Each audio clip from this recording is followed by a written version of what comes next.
ప్రముఖ సంగీత దర్శకుడు ఏఆర్ రెహమాన్ బాలీవుడ్ మీద మతం మీద చేసినటువంటి వ్యాఖ్యలతో ఆయన చిక్కుల్లో పడ్డారు.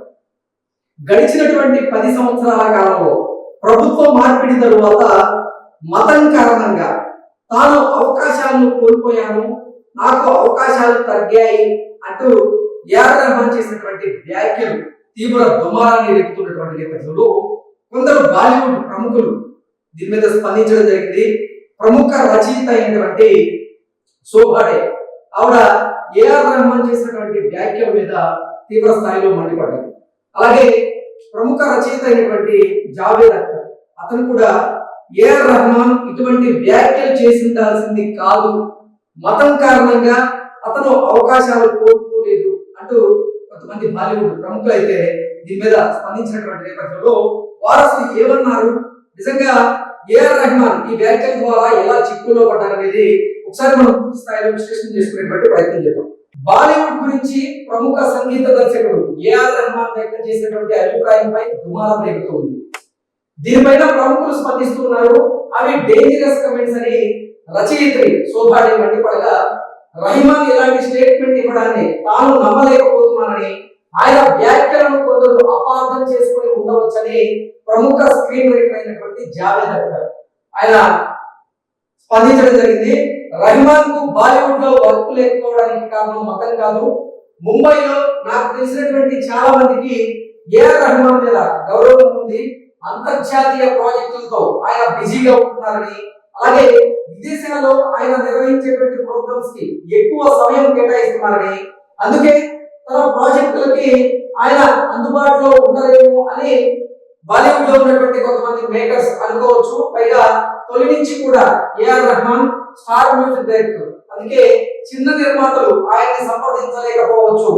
కమ్యూనిటీ కారణంగా ఆయనకు అవకాశాలు దొరుకుతున్నాయనే దాన్ని నేను నమ్మను అంటూ జావేద్ అఖ్తర్ ఆయన పేర్కొనడం జరిగింది. సో జావేద్ అఖ్తర్ గారి కమెంట్స్ దాని ప్రకారంగా చూసుకున్నట్లయితే ఏఆర్ రెహమాన్ కు బాలీవుడ్ లో వర్క్ లేకపోవడానికి కారణం మతం కాదు, ఆయన కమ్యూనిటీ కారణంగా ఆయన అవకాశాలను కోల్పోలేదు, ఆయన అవకాశాలకు తగ్గడానికి మతం కారణం కాదు. అలాగే 10 సంవత్సరాల నుంచి ఆయన అవకాశాలు తగ్గాయి, దానికి కారణం ప్రభుత్వ మార్పిడి తరువాత మతం కారణంగా నేను నా అవకాశాలను కోల్పోయినట్టు ఒక ఇంటర్వ్యూలో భాగంగా ఏఆర్ రెహమాన్ చెప్పినటువంటి వ్యాఖ్యలు ఏవైతే ఉన్నాయో అవి తీవ్ర దుమారాలు అయితే రేపుతున్నాయి. అందుకే బాలీవుడ్ లో ఉన్నటువంటి కొంతమంది ప్రముఖులు స్పందిస్తూ ఉన్నారు.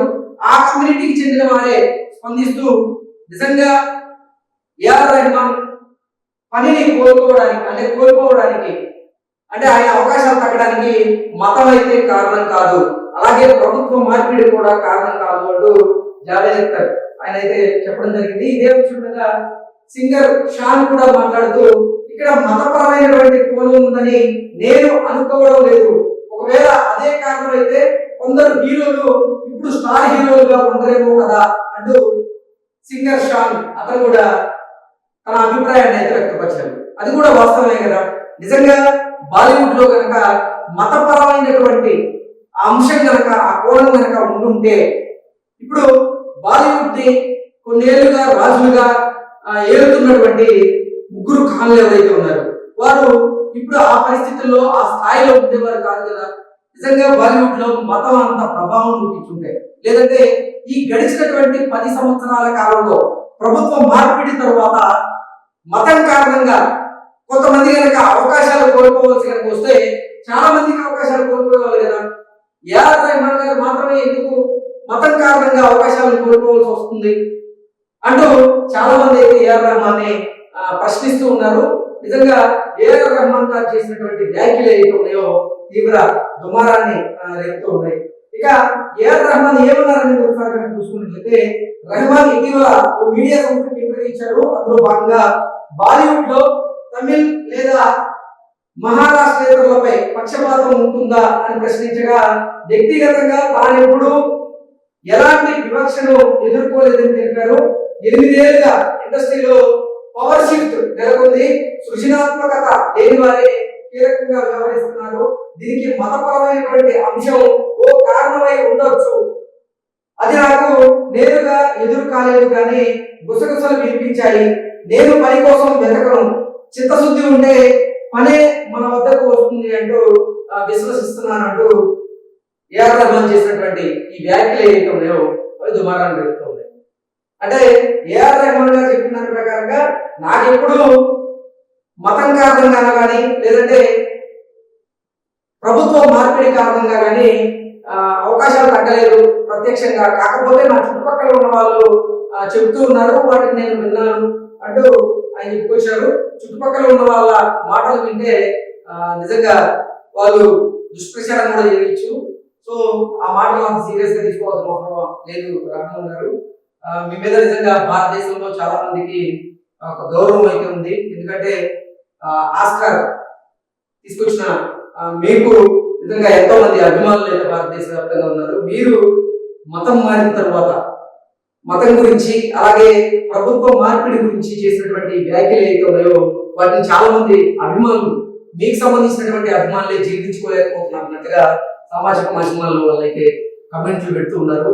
సో మొత్తంగా చూసుకున్నట్లయితే ఏఆర్ రెహమాన్ గారు చేసినటువంటి వ్యాఖ్యలు ఏవైతే ఉన్నాయో వాటి మీద కొంతమంది మండిపడుతూ ఉన్నారు. అందులో ముఖ్యంగా చూసుకున్నట్లయితే ప్రముఖ రచయిత అయినటువంటి శోభాడే, ఆవిడైతే రెహమాన్ గారు చేసినటువంటి వ్యాఖ్యల్ని ఖండిస్తూ ఉన్నారు. అలాగే రచయిత అయినటువంటి జావేద్ అఖ్తర్, అతను కూడా రెహమాన్ కు బాలీవుడ్ లో వర్క్ లేకపోవడానికి కారణం మొత్తం కాదని, ముంబైలో నాకు తెలిసినటువంటి చాలా మందికి రెహమాన్ పై గౌరవం ఉందని, అంతర్జాతీయ ప్రాజెక్టులతో ఆయన బిజీగా ఉంటున్నారు, విదేశాల్లో ఆయన నిర్వహించేటువంటి ప్రోగ్రామ్స్ ఎక్కువ సమయం తీసుకుంటున్నారని, దానివల్ల ఇక్కడ అవకాశాలు కాస్త తగ్గుండొచ్చు, మేకర్స్ కూడా ఏఆర్ రెహమాన్ గారు బిజీగా ఉన్నారని వారు భావించుండొచ్చు, అందుకే మీ దగ్గరికి రావాలంటే ఆలోచించి చూడవచ్చు తప్ప మతం కారణంగా లేదా ప్రభుత్వ మార్పిడి కారణంగా మీకు అవకాశాలు తగ్గలేదు అంటూ జావేద్ అఖ్తర్ గారు చెప్తున్నారు. దాంతో పాటుగా అంటే ఏఆర్ రెహమాన్ గారు మొదటి నుంచి కూడా స్టార్ మ్యూజిక్ డైరెక్టర్, ఆయన రెమ్యునరేషన్ కొంచెం భారీగా ఉంటుంది కాబట్టి అంటే తక్కువ బడ్జెట్ తో సినిమాలు తెరకెక్కించేటువంటి నిర్మాతలు లేదా దర్శకులు ఎవరైతే ఉన్నారో వారు ఏఆర్ రెహమాన్ తో మ్యూజిక్ కొట్టించుకోవాలి అంటే కాస్త భారంతో కూడుకున్నటువంటి పని కాబట్టి వారు ఏఆర్ రెహమాన్ సంప్రదించి ఉండకపోవచ్చు అంటూ కూడా జావేద్ అఖ్తర్ గారు అయితే ఆయన పేర్కొనడం జరిగింది. నిజంగా ఆయన చెప్పిన దాని ప్రకారంగా చూసుకున్నట్లయితే చిన్న సినిమాలు, చిన్న బడ్జెట్ తో తెరకెక్కేటువంటి సినిమాలు ఏవైతే ఉన్నాయో వారు ఏఆర్ రెహమాన్ తో మ్యూజిక్ కొట్టించుకోవాలి అంటే ఆలోచించేటువంటి పరిస్థితి ఉంది. ఎందుకంటే ఏఆర్ రెహమాన్ కోట్లలో పారితోషికం తీసుకుంటారు కాబట్టి ఆ పారితోషికం చిన్న మ్యూజిక్ డైరెక్టర్ కానీ లేదంటే కాస్త పేరున్నటువంటి మ్యూజిక్ డైరెక్టర్ గారికి ఇస్తే ఆ సినిమా అనుకున్నటువంటి బడ్జెట్ లో పూర్తయ్యేటువంటి అవకాశం ఉందని చాలా మంది భావిస్తుంటారు కాబట్టి వెళ్ళుండకపోవచ్చు. సో దానికి మతానికి లింక్ పెట్టడం, దానికి ప్రభుత్వ మార్కెట్కి లింక్ పెట్టడం సరైనటువంటి విధానం కాదంటూ ఏఆర్ రెహమాన్ గారి వ్యాఖ్యలు అయితే చాలా మంది ఖండిస్తున్నారు. Thank you so much.